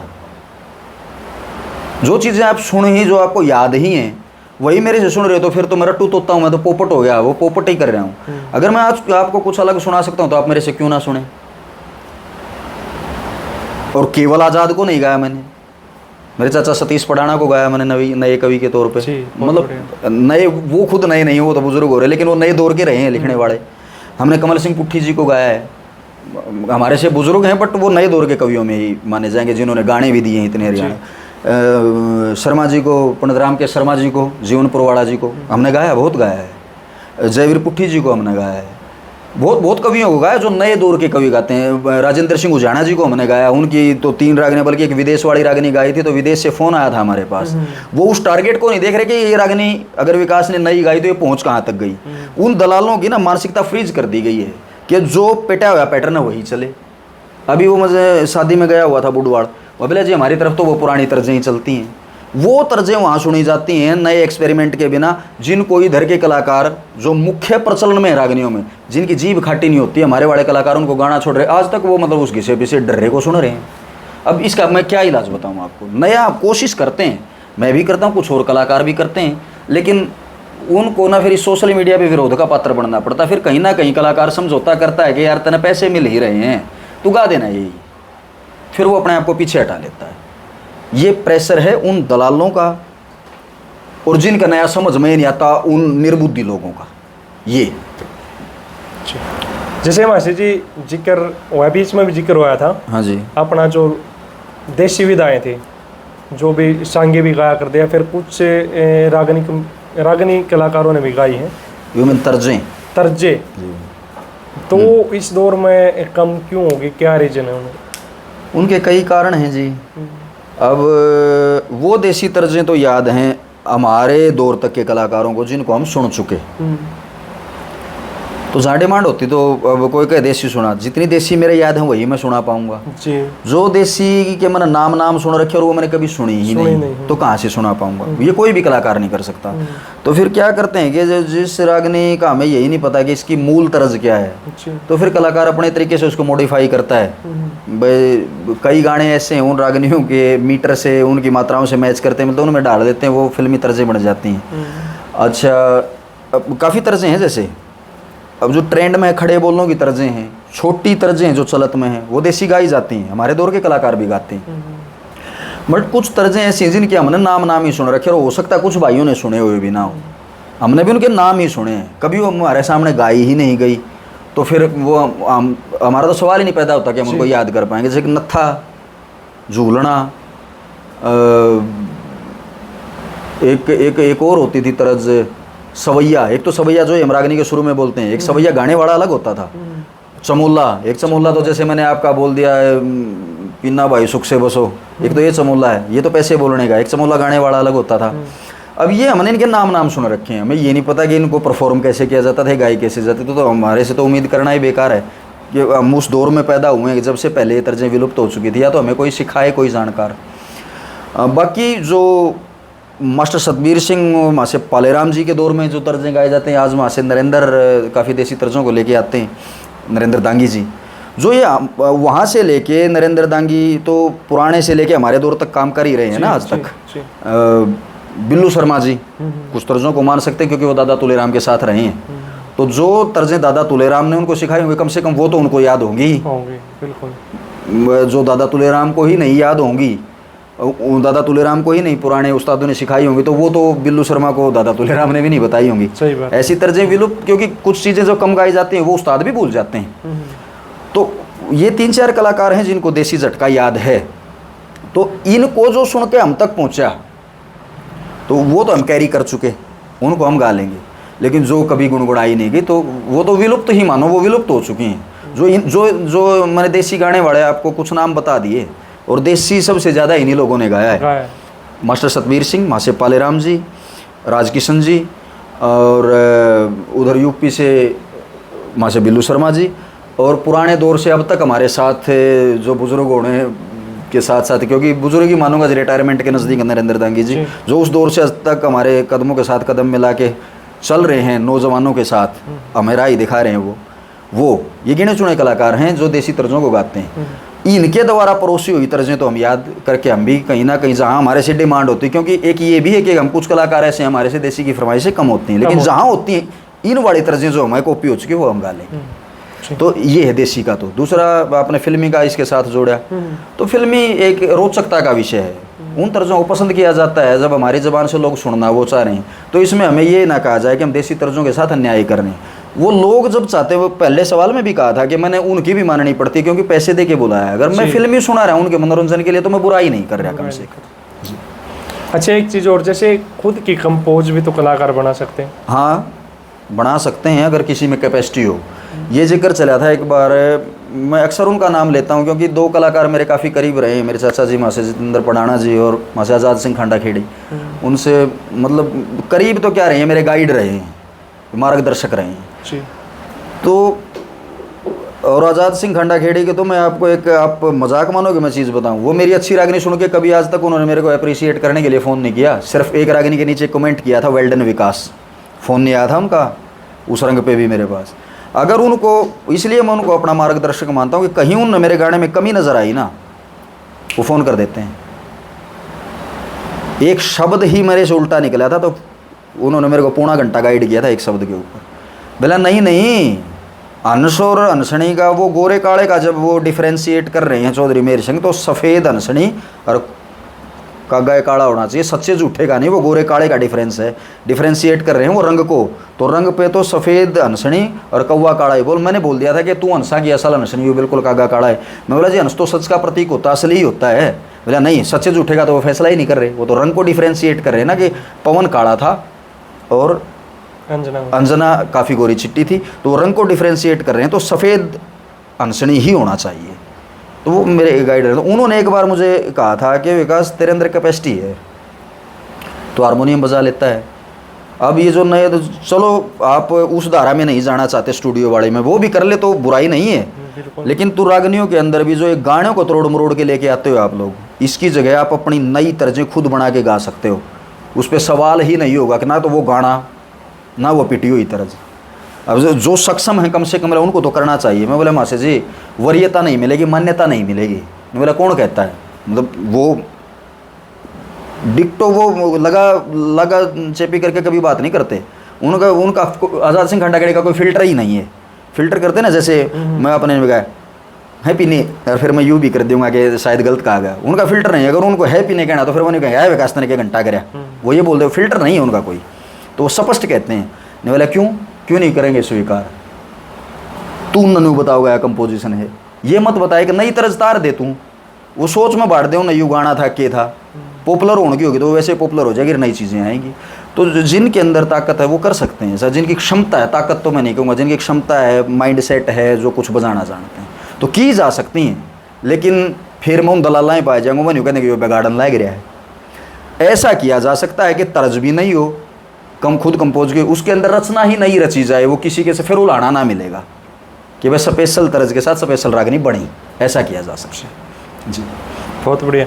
अच्छा बात कराएंगे अब थोड़े अपने ऊपर। हाँ जी। किसके साथ बेस्ट जोड़ी रही और कब से मतलब ड्यूट वाला काम, ये जो प्रोग्राम करने शुरू करे आपने, वो कब ज़्यादा हाईलाइट हुआ? आपका सवाल महिला कलाकारों के साथ। अच्छा, महिलाओं के साथ तो मैं शुरू से ही गा रहा हूँ। नहीं, ज़्यादा हाईलाइट कब हुई? नहीं देखो, मैं स्टेज पे आया था, मैंने पहले भी दोहराया 2012 में, तो उस टाइम तक पार्टी मेरी चली नहीं थी कि दोबारा 2015 के हाफ में दोबारा पार्टी बंधवाई थी चाचा जितेंद्र ने मेरी। उस वक्त तक 2.5 साल में इनके पास आ गया था 2012 में एंट्री करने के बाद भी।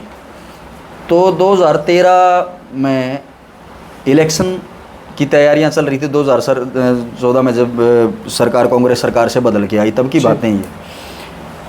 तो उस वक्त तक प्रोग्राम मिल जाते थे, यही बहुत था, डिमांड तो कुछ होती नहीं थी भाई, कोई मुझे बुला ले, भूख थी बहुत ज़्यादा गाने की। तो बनभोरी गाया था मैं, पहली बार ड्यूट जब मैंने गाया तो रागनी भी गाई थी, उठ की तड़पड़ी मेरी नार, जो प्रचलित रागनियाँ थी। मेरी सबसे पहली ड्यूटर बनी थी मैडम सोनिया दैया, और उनको भी मैं जानता नहीं था तब तक। वो बुलाई थी, हमारे उस्ताद हैं, मेरे दादाजी लगते हैं, नाते हैं, रमेश किलकू बोलते हैं उनको, क्योंकि वो बचपन में चिल्ला के गाते थे तो उनको किलकी से किलकू कहने लगे थे, तो उन्होंने बुलाया था उनको। तो उसके बाद फिर मेरा और उनका, मेरे स्ट्रगल पीरियड की ड्यूटर थी वो, तब तक मुख्य धारा में नहीं आया था मैं। तो उस स्ट्रगल पीरियड में मेरे उनके जो छोटे मोटे जो प्रोग्राम में बजाता था यही थे तब, तो उस वक्त वो थी। एक बार मैंने गाया था शीला साहू जी के साथ, एक ही रागनी हुई थी। और तो फिर मेरे गुरुजियों की शिष्य हैं, तो उस नाते तो वो गुरु बहन हो गई हमारी। तो ये गुरु बहन होने के कारण फिर मैं उनके साथ ज़्यादा नहीं गाया, क्योंकि फिर मुझे शर्म आती थी, क्योंकि गुरुजी मेरे साथ रहते हैं और ड्यूएट में कई बार चटपटा भी बोलना पड़ता था। तो नाता उनसे मेरा बहन भाई का हो गया। हम एक गुरुद्वारे के थे, मानने वाले तो मानते हैं, ना मानने वाले तो गुरु बहनों के साथ गलत भी बहुत हैं कलाकार, उनके नाम में क्यों लूँ, ऐसी चीज़ का मैंने नाम लेने की ज़रूरत भी नहीं। तो साधना के साथ मैंने फिर आगे से काम करना ना मुनासिब नहीं समझा, क्यों, अपनी अपनी टेंडेंसी होती है। जैसे मैं ड्यूएट गाता हूँ तो मैं पूरी फीलिंग लेता हूँ कलाकार, अगर वो मेरी माँ बनी खड़ी है तो फिर मैंने उसमें माँ नज़र आनी चाहिए, अगर वो मेरी बीवी बनी खड़ी है तो फिर मुझे उसमें अपनी बीवी नज़र आएगी। अब वो भाषा मैं साधना के साथ इस्तेमाल नहीं कर सकता था। साधना के साथ मैंने 4 प्रोग्राम किए थे, तो उसके बाद फिर मैंने कह दिया मैं साधना मेरे से गाया नहीं जाएगा। उन्होंने बोले क्यों, मन नहीं, आप एक बेल के तुम्बे। हाँ, और मैं जो फील लेके गाता हूँ मैं वो फील करता हूँ, तो नीचे गुरुजी होते हैं, वो शर्म वाला एक दायरा आ जाता है, उस लज्जा में मैं काम नहीं कर पाऊँगा।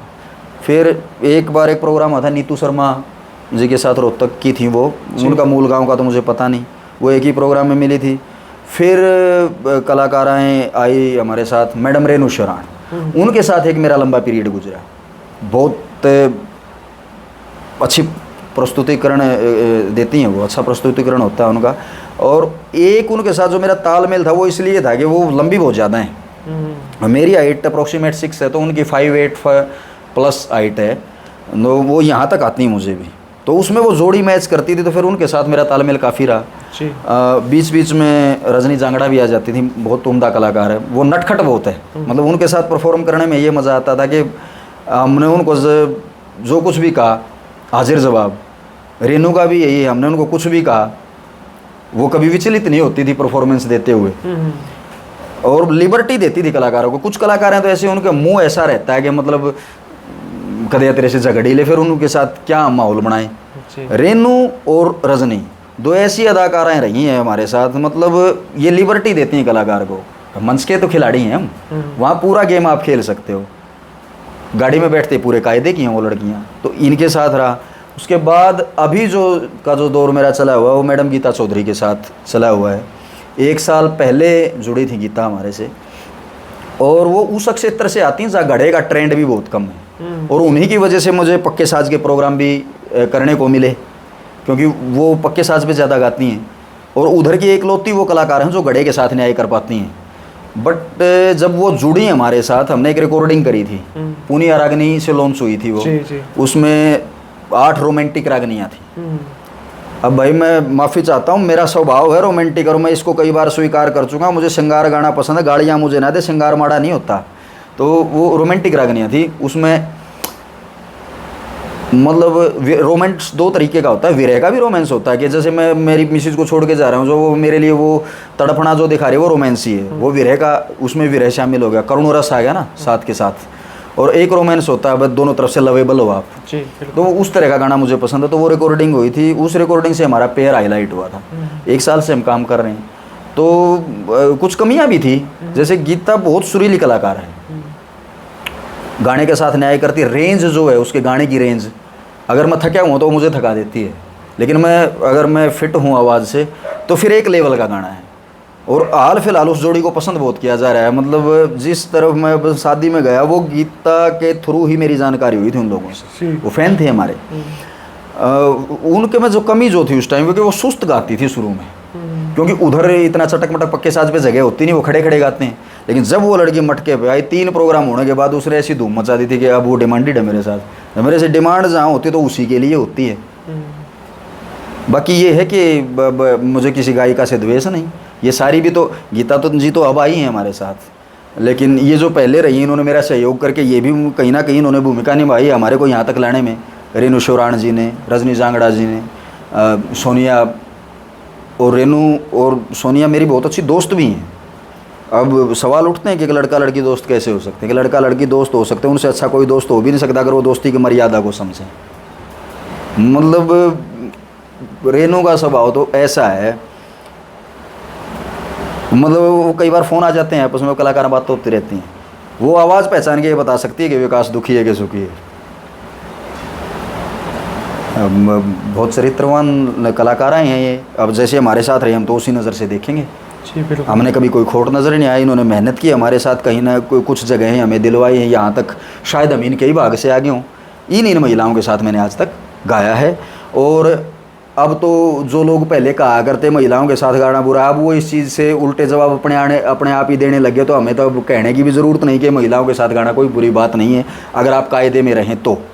फिलहाल की आप सोचे तो फिर मैं ज़्यादातर गाना गीता जी के साथ कर रहा हूँ। मैं ये सवाल, अगला सवाल मेरा यही था। तो आप अब कर लो, मैं फिर बता दूंगा कि मतलब क्या मर्यादाएं होनी चाहिए। जैसे कई जगह सुनने को मिलता है कि भाई संस्कृति खराब कर दी, या फिर लेडीज गाती, या फिर उसके अंदर डांस भी आप ऐड कर सकते हो, क्योंकि डांस को भी वो मैं देखते तो हैं। वो मैं बताऊंगा आपको। देखो, जिस रागनियों को आप गा रहे हो शब्दावली तो आप उसी तरह की इस्तेमाल करोगे।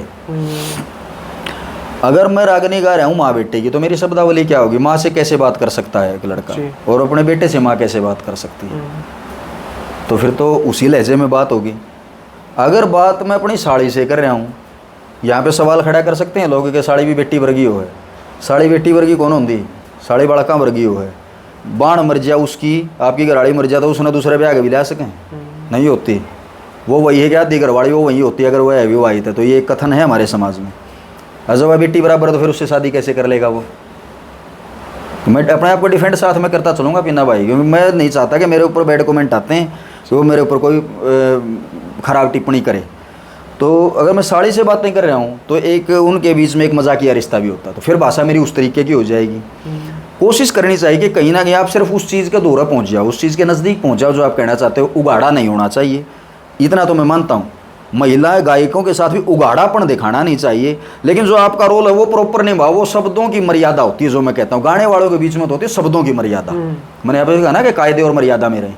वो शब्दों की मर्यादा ऐसी हो कि सामने वाले मुस्कुराएं तो आपकी तरफ, सुनने वाले मुस्कुराएं तो कि वह बड़ा अच्छा माहौल बना रखा है। उनने न्यों नहीं करना पड़ा साथ के कहने लग रहा यू, ये नहीं कहना पड़े। वो मुस्कुराए, मुस्कुराहट तो बांटते हैं हम भाई। अब मैं अपनी साड़ी से बात करूंगा तो मजाक में ही करूंगा, मेरी बीवी से बात करूंगा तो थोड़ा साड़ी की हद से आगे भी बढ़ जाऊंगा मैं, अगर वो बीवी बन के गा रही है तो।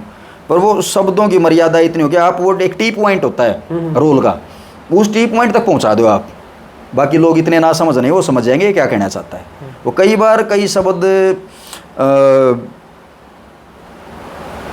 बोल देते हैं सीधे भी, वो सीधे शब्द ऐतराज करने लायक है। वो वैसा ना बोलो, आप उस चीज़ के नज़दीक पहुंचा दो यार। आपको जो सुनने वाली पब्लिक होती है उसमें बहुत से युवा लोगों को आभास हो जाता है नर नारी का मिलन क्या होता है। आधे से ज़्यादा पब्लिक विवाहित होती है, स्त्री भी और पुरुष भी, वो जानते हैं वीर मर्द का संबंध क्या होता है। जब आप उस चीज़ के नज़दीक पहुँचोगे तो वो समझ जाएंगे। ये शब्दों की मर्यादा की बात है। फिर आपने साथ में जोड़ा डांसरों वाला, आपका कोई काली नहीं मानते इस बात में। मेरे ढंग का मैं भी तो नाचता हूँ, तो मेरा और 2-3 मेरे साथी कलाकार, हमारा तो गाना ही चटक पटक बोला जाता है। एक बार कहीं कमेटी में कोई मेरे से एतराज़ करने वाला था, उसने मेरे विषय में बोल भी दिया था कि वो कमेटी वाले बुलाना चाहते थे, एक आदमी एतराज़ कर रहा था, यार ने डानिया किएगा वो नाचा कूदेगा ज़्यादा गाने के साथ। तो वो मेरे परफॉर्मेंस का हिसाब है। अब मैं नाच कूद के गाता हूँ तो इसमें भाई ये मेरा तरीका है जी। कोई आदमी डूंगा पे हाथ रख के खड़ा होगा तो उसका तरीका है, मैं उस पर भी एतराज़ नहीं कर रहा। मेरा जो तरीका मैं उसी तरीके काम करूँगा, जिनको पसंद आऊँगा वो बुलाएंगे, जो मेरे भाई हैं।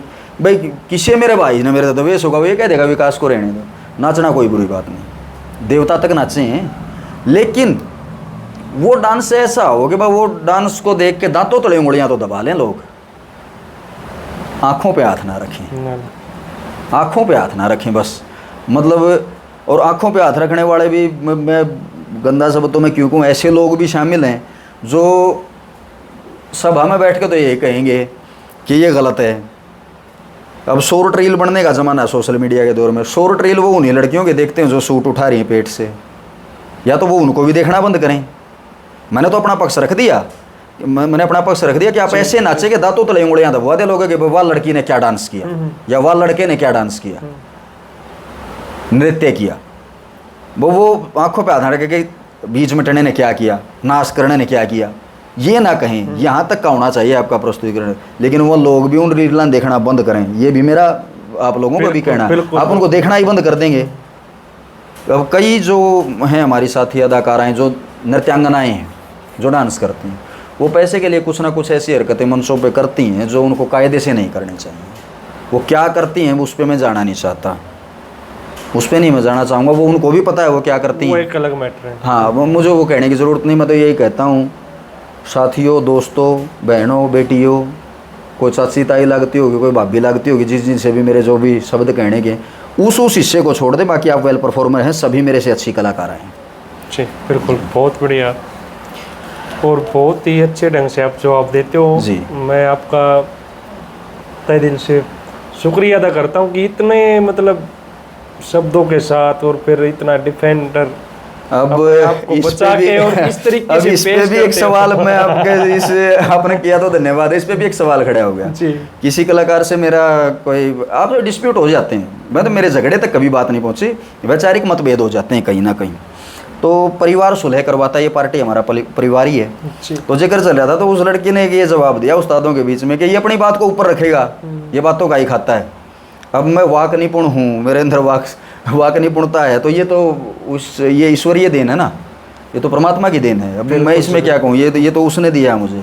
और मैं अगर अतार्किक बोलता हूँ तो फिर मुझे गलत कहो, सही बात है। मैं तर्क के साथ बोल रहा हूँ। अगर मेरा तर्क मुझे डिफेंड कर रहा है, अगर वो तर्क आपको गलत लगता है तो फिर आप कहो कि निडानिया गलत तर्क दे रहा है। अगर आपको तर्क मेरा गलत लगता है तो मैं लॉजिकल बात कर रहा हूँ, फैक्ट पे बोल रहा हूँ। आपका वार्ता करने का जो अंदाज हो बहुत पसंद आया।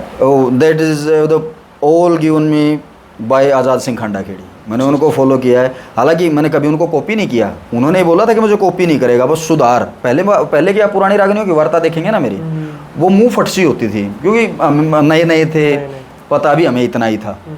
मतलब जितना पता था आदमी उतना ही करेगा। अब हर रोज़ सीखता है इंसान। मैं आपसे भी सीख रहा हूँ। अब जैसे आप सवाल करो, मैं ये सवाल मैं किसी और से शब्द बदल के कैसे कर सकता हूँ, तो मैं सीख ही रहा हूँ आपसे। हम हर जगह से सीखते हैं। तो आज़ाद सिंह खंडाखेड़ी जी ने वार्ता का मुझे फ्लो समझाया था कि क्योंकि मैं वहाँ से जितेंद्र पठानिया के साथ ज़्यादा रहा हूँ, तो उनकी एक फ्लो में वार्ता होती थी, तो मैंने उनसे इम्बाइब कर ली। वो टच मेरा ही था लेकिन मैं करता था। उन्होंने बताया कि वार्ता होती है, वार्ता कभी भी ना तो ये होती, आप समझ रहे हो ना, ये नहीं होती वार्ता कभी भी, यानी एक फ्लो पे चले। वार्ता ये भी नहीं होती कि आपने यहाँ से उठाया और आप यूं कर रहे हो, ये भी कभी नहीं होती वार्ता। वो आपने स्निकोमीटर देखा है कभी? स्निकोमीटर जो क्रिकेट में दिखाता है बॉल टच हुई कि नहीं हुई, वो लाइनें ऐसे चलती हैं यूं। एक ECG मीटर होता है जो मशीन होती है, वो यूं यूं यूं चलती है, लहर टाइप। वार्ता का फ्लो होता है कि जो बात आप कहना चाहते हो वो घर में किस लहजे से कह सकते हो आप। तो वार्ता आपकी कभी यहाँ भी जाएगी, कभी यहाँ भी आएगी, कभी यूं भी होगी, कभी यूं भी होगी। वार्ता एक फ्लो में होती है। तो वो मार्गदर्शन मेरा मासी जी का किया हुआ है जी। तो वो चीज़ उन्होंने मुझे सिखाई और वो लोगों को पसंद आई जी। एक जवाब आपने बिना पूछे ही बता दिया कि वार्ता कैसी होनी चाहिए, बिना सवाल किए। इसके चीज का भी वो आपने कहा ना कि आपकी वार्ता अच्छी लगती है, आपने कहा कि वार्ता अच्छी लगती है, तो ये मैंने बताना इसलिए ज़रूरी समझा कि इसके लिए मुझे आज़ाद सिंह खंडाखेड़ी ने गाइड किया था और उनकी गाइडेंस मुझे बहुत काम आई। बिल्कुल, बहुत बढ़िया। तो मासी जी ज़्यादा लंबी हो जाएगी, हाँ जी, फिर कभी मुलाकात भी करेंगे। बिल्कुल। और एक वीडियो का अंत में अपने चैनल का मेन मोटिव है। हाँ जी, हाँ जी। एक तो आज के दौर में देखो गर्मी वैसे ही बढ़ रही है, ग्लोबल वार्मिंग का बहुत इसके ऊपर भी कुछ शब्द आप कही, और नशे पते के ऊपर भी। नशा पता तो वो फिर हंसेंगे लोग, भाई मैं छोड़ चुका हूँ, आप भी छोड़ दीजिए जी। इस चीज़ के लिए भी हमें बहुत, और क्योंकि नशा कोई अच्छी चीज़ नहीं है। आपके स्वास्थ्य को भी नुकसान पहुंचता है और आपके समाज को भी नुकसान पहुंचता है, क्योंकि आप जब नशा करके आप समाज में निकलते हो तो आपके अपने ऊपर नियंत्रण नहीं होता। आप ऐसी टिप्पणियां करते हो, लोग आप पे करते हैं, आपकी छवि खराब होती है, आप उल्टा जवाब देते हो, समाज का माहौल ख़राब होता है। नशे को छोड़ दीजिए, क्योंकि हमने जब नशा छोड़ा हमें जो महसूस हुआ बहुत अच्छा महसूस हुआ। ये ड्रिंक करना, और ड्रिंक भी एक, चलो डॉक्टर लोग कह देते हैं अगर वो सीमित मात्रा में हैबिचुअल है आदमी तो ठीक है, बट इसके अलावा भी बहुत नशे हैं जो लोग करते हैं। सुल्फा पीते हैं, शराब कम से कम आपके लीवर को डैमेज करती है, सुल्फा तो आपकी बुद्धि को कुंद करता है। छोड़ दीजिए। मैं तो ये कहूँ अमोका पीते हैं, वोका भी अच्छी बात नहीं है, पर चलो वो एक हरियाणा का ट्रेंड है। जो भारी भरकम नशे हैं कम से कम उनको तो आप छोड़ ही दीजिए, अच्छी चीज़ नहीं है भाई। हम भी छोड़ चुके हैं और मैं उम्मीद करता हूँ जो मेरे भाई संलिप्त हैं, अगर एक भाई भी उनमें से मुझे अपना मानता है और मेरे कहने से एक भाई भी छोड़ देता है तो मैं अपना जीवन सफल मानूंगा कि एक भाई ने तो हमारे कहने से छोड़ा। जी जी बिल्कुल जी। दूसरा बताओ जी। और जो गर्मी बढ़ रही, पर्यावरण प्रदूषण, पर्यावरण, ये ग्लोबल वार्मिंग का जो असर है ये अति भौतिकतावाद ही इसकी देन है, क्योंकि हमने पेड़ पौधे लगाने बंद कर दिए और ये जो हम फैशन की जो बनावटें हैं, इवन चाहे वो वास्तुशास्त्र हो, हम मकान बनाते हैं, हम इसकी तरफ ज़्यादा बढ़ रहे हैं और पर्यावरण को नियंत्रित करने के लिए, उसमें सुधार करने के लिए प्रतिबद्धता नहीं है लोगों की। कम से कम और ज़्यादा कुछ हम ना कर पाएँ तो एक पेड़ तो एक आदमी लगा ही सकता है। और ये ना कहीं उन्हें डानिया तन्ना कितने लगा रखे हैं। पिन्ना और की वीडियो देख कर मैंने 3 लगा रखे, 3 की रुखाड़ कर मेरी इतनी ये ताकत थी। मारा भी इंटरव्यू लेना सफल हो गया। मारा अगर ताम भी एक पेड़ लगा दोगे तो ये लगा लो मारा काम सफल। हम 2-2.5 साल हो गए घूम दिया है। कोई भी भाई अगर नशा पता छोड़ दे है, हमारे इंटरव्यू देख के भाई कोई अपने जीवन में कुछ भी अच्छे बदलाव करे तो मारा घूमना फिरना भी सफल है। और यो अच्छा देखो अच्छा सीखो उसी में से। हाँ जी बिल्कुल बिल्कुल। और पेड़ लगाएंगे तो ये पृथ्वी ज़्यादा टाइम तक चलेगी। अभी तो इसमें 4.5 बिलियन ईयर्स इसका हुआ है कार्य, ये इसको पैदा हुए पृथ्वी को अस्तित्व में आए, और ये इतने साल और चले, जनरेशन आगे बढ़ती रहे। अगर इसको खोना है तो चाहे कल खोलो सारे पेड़ काट दो, ये कल भी विलुप्त हो जाएगी। और ये साइंटिफिक फैक्ट है जी। बिल्कुल, बहुत बढ़िया। और मासी जी के विचार आप लोगों को कैसे लगे? कुछ खास विशेष बातचीत आज रही है। और जिस भाई ने पहला इंटरव्यू नहीं देखा है, वीडियो के नीचे उसका लिंक मिल जाएगा, सारे भाई जाकर देखियो। और बदलता दौर दिन प्रतिदिन हर एक नए कलाकार से आपको रूबरू करवाता रहेगा। जैसा आप लोग डिमांड करते हैं वैसा फिर चैनल के ऊपर हम डाल देते हैं भाई। बढ़िया बढ़िया अच्छी चीज़ें देखने को मिलेंगी। तो सारे भाई ना राम राम। जय हरियाणा, जय हरियाणा, जय हरियाणा, जय हरियाणवी, जय हरियाणा वासी, जय भारतवासी।